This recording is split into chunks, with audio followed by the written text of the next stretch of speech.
3257 ప్రొసీజర్స్కి పెంచి రాష్ట్రంలో ఏ విధంగా పేదవాడి ఆరోగ్యం కోసము పేదవాడికి ఉచిత వైద్యం అందించేందుకు ఏ విధంగా అడుగులు ముందుకు వేస్తున్నారో మీ అందరూ కూడా చూస్తూ ఉన్నారు. మరి సరిగ్గా మనం చూసినట్టయితే 2007లో వైఎస్ఆర్ గారు ఆరోగ్యశ్రీ పథకం ప్రవేశపెడితే మరి ఇదే పథకాన్ని ఒక డెకేడ్ తర్వాత అంటే 10 సంవత్సరాల తర్వాత ఆయుష్మాన్ భారత్ అనే పేరుతో మరి దేశవ్యాప్తంగా ఏ విధంగా అమలైందో మీరందరూ కూడా చూశారు. మరి ఈరోజు మనం మాట్లాడుకుంటున్నటువంటి ఈ ఆరోగ్యశ్రీ పథకం దేశానికే ఆదర్శంగా నిలిచింది. మరి రాష్ట్ర వ్యాప్తంగా కూడా మనం చూసుకుంటే ఈరోజు ముఖ్యమంత్రి గారు పెంచినటువంటి ప్రొసీజర్స్ 3257 ప్రొసీజర్స్ ఈరోజు మనం ఏటా చూసుకున్నట్టయితే సుమారు 4000 కోట్ల వరకు కూడా ఈరోజు ఆరోగ్యశ్రీకి మనము ఒక సంవత్సర కాలంలోనే మనము బడ్జెట్ని మనం కేటాయిస్తూ ఉన్నాము, దీన్ని ఖర్చు చేస్తూ ఉన్నాము. ఈ ఆరోగ్యశ్రీ పథకం మనం చూసినట్టయితే టీడీపీ హయాంలో 5 ఏళ్లకి కలిపి 5000 కోట్లకు పైగా వాళ్ళు ఖర్చు చేయడం జరిగింది. కేవలము 5100 కోట్లకు పైగా వాళ్ళు ఖర్చు చేయడం జరిగింది టీడీపీ హయాంలో. మరి ఈరోజు ఇందాక నేను చెప్తున్నట్టుగా ఈరోజు జగనన్న పాలనలో ప్రతి ఒక్క సంవత్సరానికే 4000 కోట్లు మనం ఆరోగ్యశ్రీ కింద ఖర్చు చేస్తున్నామంటే ఒక్కసారి ఆలోచన చేయండి. పేదవాడి ఆరోగ్యం పట్ల, పేదవాడి బాగోగుల పట్ల, పేదవాడికి ఆరోగ్య భరోసా ఇచ్చేదానికి మన మనస్సున్న ముఖ్యమంత్రి గారు ఏ విధంగా పరితపిస్తున్నారు. మరి మనం చూసుకున్నట్టయితే నెట్వర్క్ హాస్పిటల్స్ టీడీపీ హయాంలో మనం చూసుకున్నట్టయితే 748 ఉండేవి. మరి ఈరోజు జగనన్న హయాంలో మరి నెట్వర్క్ ఎంపానల్డ్ హాస్పిటల్స్ మనం కనుక చూసుకున్నట్టయితే 2300కు పైగా ఈరోజు ఎంపానల్డ్ హాస్పిటల్స్ మనకు పనిచేస్తూ ఉన్నాయి.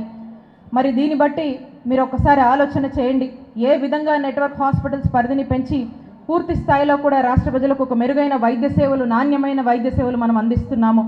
అలాగే మీరు చూసుకున్నట్టయితే ఈరోజు జగనన్న పాలనలో క్షేత్రస్థాయి నుంచి మనం తీసుకున్నట్టయితే గ్రామ స్థాయిలో ఉన్నటువంటి విలేజ్ క్లినిక్స్ దగ్గర నుంచి అటున్నటువంటి మన కమ్యూనిటీ హెల్త్ సెంటర్స్ కావచ్చు, పిహెచ్సిస్ కావచ్చు, ఏరియా హాస్పిటల్స్ కావచ్చు, డిస్ట్రిక్ట్ హాస్పిటల్స్ కావచ్చు, టీచింగ్ హాస్పిటల్స్ కావచ్చు, మెడికల్ కాలేజ్ల వరకు కూడా మనం తీసుకున్నట్టయితే 17,000 కోట్లతో ఈరోజు జగనన్న ప్రభుత్వంలో నాడు నేడు కింద మరి హాస్పిటల్ల రూపురేఖలు మారుతూ ఏ విధంగా మనం అభివృద్ధి చేసుకుంటూ ముందుకు వెళుతున్నామో రాష్ట్ర ప్రజలందరూ కూడా చూస్తూ ఉన్నారు.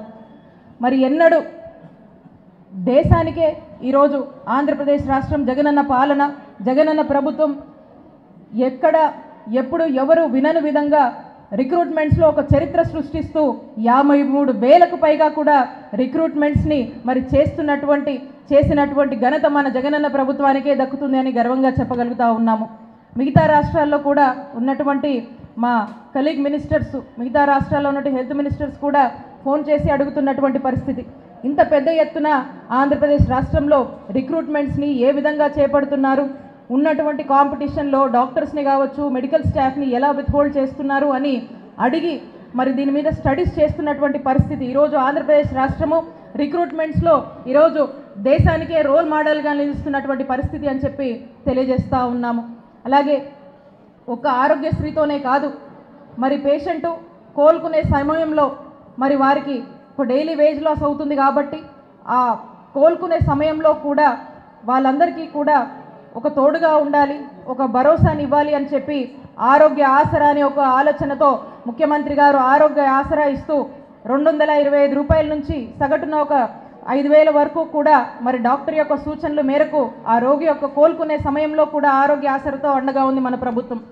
ఈ విధంగా మనం చెప్పుకుంటూ పోతే మనం గతంలో చూసాము, అసలు టీడీపీ హయాంలో అసలు హాస్పిటల్కి వెళ్తే కనీసం అక్కడ డాక్టర్ ఉంటాడో లేదో తెలియదు, సరైన పరికరాలు ఉండేవి కాదు, వైద్య సేవలు ఏమీ కూడా అందేవి కాదు, ఒకటి ఉంటే ఒకటి ఉండేది కాదు. ఇలాంటి పరిస్థితి టీడీపీ హయాంలో ఉండేది.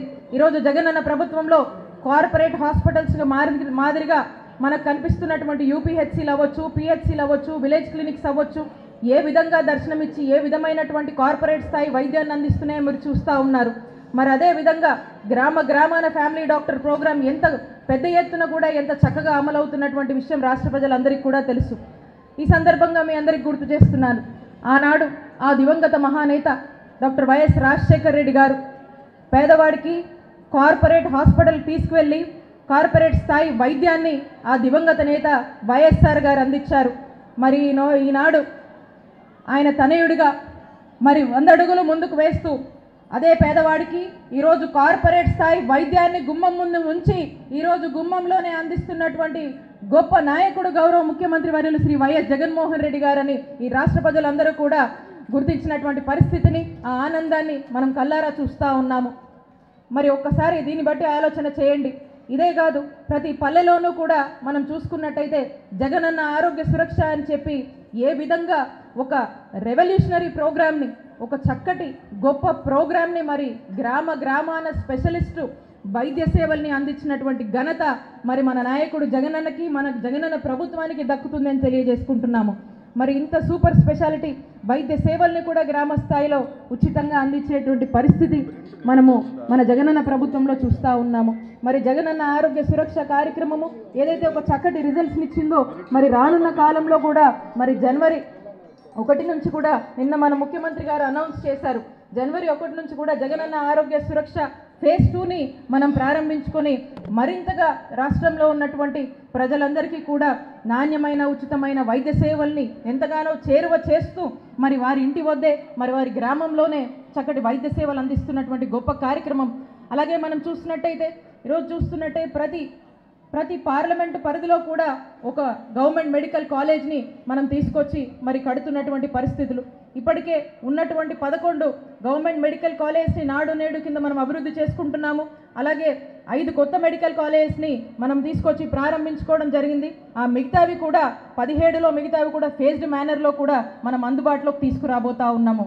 మరి ఈ విధంగా మనం చూసుకున్నట్టయితే పూర్తిగా వైద్య ఆరోగ్య రంగంలో అనేక మార్పులు, అనేక విప్లవాత్మకమైన ఆలోచనలతో, విప్లవాత్మకమైన ఒక చరిత్ర సృష్టించేటువంటి ఒక గొప్ప ఆలోచనతో, గొప్ప ఇనిషియేటివ్స్తో మన జగనన్న ప్రభుత్వం అడుగులు ముందుకు సాగుతుంది. మరి ఈరోజు మనం మాట్లాడుకుంటున్నటువంటి సందర్భం ఏదైతే ఆరోగ్యశ్రీ పరిధిని 25 లక్షల వరకు కూడా ఈ పరిధిని మనం పెంచుతున్నామో, మరి దీన్ని బట్టి ఆలోచన చేయండి. ప్రతి ఏటా ప్రతి కుటుంబానికి ఇది ఎంత మేలు చేయబోతుందో ఒక్కసారి ఆలోచన చేయండి.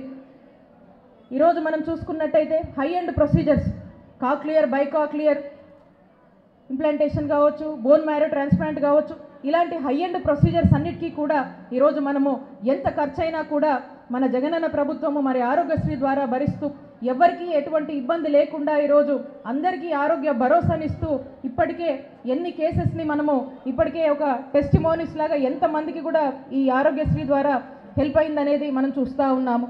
మరి క్యాన్సర్కి అయితే అన్లిమిటెడ్ కేర్ని మనం ఇస్తూ ఉన్నాము. మనం చూస్తున్నట్టయితే ఉన్నటువంటి ప్రొసీజర్స్లో ప్రతి సంవత్సరానికి ఇందాక మనం మాట్లాడుకున్నటువంటి 4,000 కోట్లలో క్యాన్సర్కే 600 కోట్లు మన జగనన్న ప్రభుత్వం ఖర్చు చేస్తుందంటే ఒక్కసారి ఆలోచన చేయండి. క్యాన్సర్ విషయంలో క్యాన్సర్కి సంబంధించి ఏ విధమైనటువంటి వైద్య సేవలు, ఏ విధమైనటువంటి అన్లిమిటెడ్ కేర్ని మరి మన జగనన్న ప్రభుత్వము అందిస్తుందనే విషయాన్ని మీ అందరూ కూడా గ్రహించాలని కోరుకుంటున్నాను. కాబట్టి ఈరోజు రాష్ట్ర వ్యాప్తంగా కూడా మరి ఏదైతే ఈ స్మార్ట్ కార్డ్స్ని డిస్ట్రిబ్యూట్ చేస్తూ ఉన్నామో, దీంతో పాటు మరి ఆరోగ్యశ్రీ గురించి అవేర్నెస్ ఇప్పటికే జగనన్న ఆరోగ్య సురక్షలో భాగంగా ఈ అవేర్నెస్ని మనం కల్పించడం జరిగింది. అయినప్పటికీ మళ్ళీ 2వ రౌండ్లో ఈ అవేర్నెస్ ప్రోగ్రామ్ని మనం కల్పిస్తూ ఉన్నాము. ఏమిటంటే మీ అందరికీ కూడా తెలుసు, ఎవరికైనా ఇంట్లో జబ్బు చేస్తే ఎంబటే ఏం చేయాలి, ఎవరికి ఫోన్ చేయాలి, ఎవరిని కన్సల్ట్ అవ్వాలి, సరైనటువంటి హెల్త్ కేర్ ఏ హాస్పిటల్కి వెళ్ళాలి, ఎక్కడి నుంచి పొందాలనే దాని మీద కూడా పూర్తి స్థాయిలో కూడా అవగాహన పెంచేందుకు మరి ఒక శిక్షణని మనము ఒక ట్రైనింగ్, ఒక అవేర్నెస్ని ట్రైనింగ్ అందరికీ కూడా ఇచ్చి మరి ప్రజలందరికీ కూడా అవేర్నెస్ ఇచ్చేందుకు ఈ కార్యక్రమాన్ని మరొకసారి ఈ కార్డ్స్తో పాటు కూడా మనం అవైల్ చేస్తూ ఉన్నాము. జ్వరం వచ్చిందో లేదా ఏదైనా ఆరోగ్య సమస్య వచ్చిందో ఎంబటే మీకున్నటువంటి మనకు 104ని కన్సల్ట్ చేయడము, ఎమర్జెన్సీ అయితే 108ని కూడా కన్సల్ట్ చేయడము, ఆ నియరెస్ట్ విలేజ్ హెల్త్ క్లినిక్కి వెళ్ళటము, అక్కడ ఉన్నటువంటి ఆశాస్ కావచ్చు, అక్కడ ఉన్నటువంటి ఏఎన్ఎంస్ కావచ్చు, మన దగ్గరలో ఉన్నటువంటి ఆరోగ్య మిత్రని కావచ్చు, ఏ విధంగా మనం కన్సల్ట్ చేయొచ్చు అనే దాని మీద పూర్తి అవగాహన, వాళ్ళకి సంబంధించి ఆరోగ్యశ్రీ సిటిజన్ యాప్ డౌన్లోడ్ చేయడము, అండ్ ఈ సమాచారం కోసము ఒక వీడియోస్ని కూడా మనము ఆ ఇంటి హెడ్ ఎవరైతే ఉన్నారో వాళ్ళకు కూడా మనం షేర్ చేయడం జరుగుతుంది. దీనివల్ల ఒక పూర్తి అవగాహన వచ్చినప్పుడు ఉన్నటువంటి ప్రజలందరికీ కూడా ఒక ఆరోగ్య పరిస్థితి వస్తే, ఒక ఇబ్బంది వస్తే ఎలా సంప్రదించాలి అనే దాని మీద కూడా పూర్తి అవగాహన కల్పిస్తూ మరి ఈరోజు ఈ కార్యక్రమాన్ని ముందుకు తీసుకువెళ్తా ఉన్నాము. కాబట్టి ఇక్కడ ఉన్నటువంటి ప్రతి ఒక్కరికి కూడా ఈ చక్కటి విషయాలన్నీ కూడా మీ అందరూ అర్థం చేసుకున్నందుకు చాలా సంతోషంగా ఉంది. రాష్ట్ర వ్యాప్తంగా కూడా ఇలాంటి అవగాహన కల్పించేందుకు చేస్తున్నటువంటి ప్రయత్నమే ఈ awareness programme.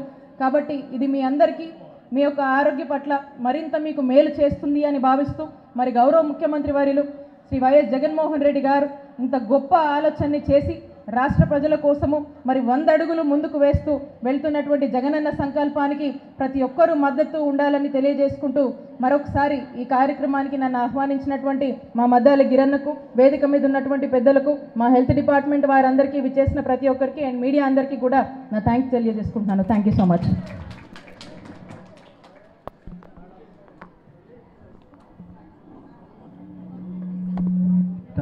Thank you madam. ఇప్పుడు కార్డులు డిస్ట్రిబ్యూషన్ అండి. ఎంఆర్జీ శివమ్మ గారిని రావాల్సిందిగా కోరుకుంటున్నాం. ఎంఆర్జీ శివమ్మ, అది కూడా అమ్మ అటు ముందు వైపు రమ్మ. గౌరవ మేడం గారిని చేతుల మీదుగా కార్డు ఇవ్వాల్సిందిగా కోరుకుంటున్నాం.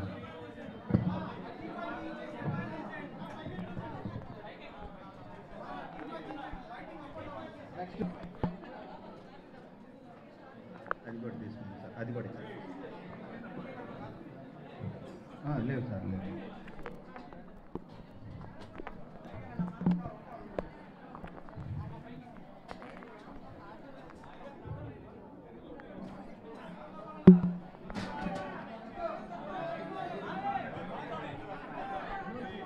బలిజపల్లి లక్ష్మి గారు రావాలమ్మా.